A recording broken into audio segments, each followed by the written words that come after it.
আমার সাথে পড়ুন বিসমিল্লাহির রহমানির রহিম।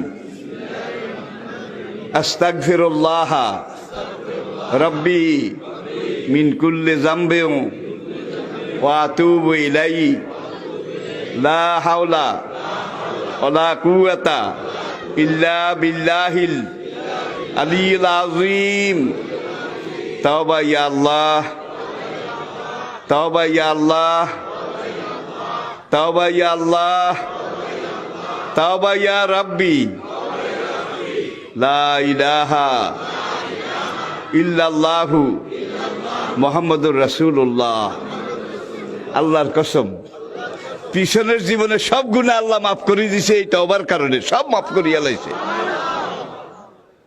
আর কিছু কিছু টেন্ডল আছে, ক্যান্ডা আছে, গুনাহ তো করতে আসি, হুজুরে যান কইছে অন তওবা করি কিছু ছাড়াই হালাই, কাজ বেনা আবার শুরু করিও।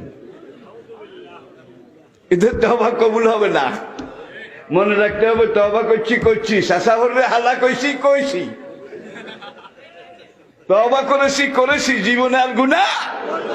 এই নিয়ত নিয়ে, এই প্রস্তুতি নিয়ে তওবা করতে হবে। নবী বলেন আত-তাইবু মিনাজ যামবি কামান লা যামবা লাহু। এইভাবে যে তওবা করেছে আল্লাহ এমন ভাবে মাফ করে দিয়েছেন যেন তার জীবনে কোনো গুনাহ নাই।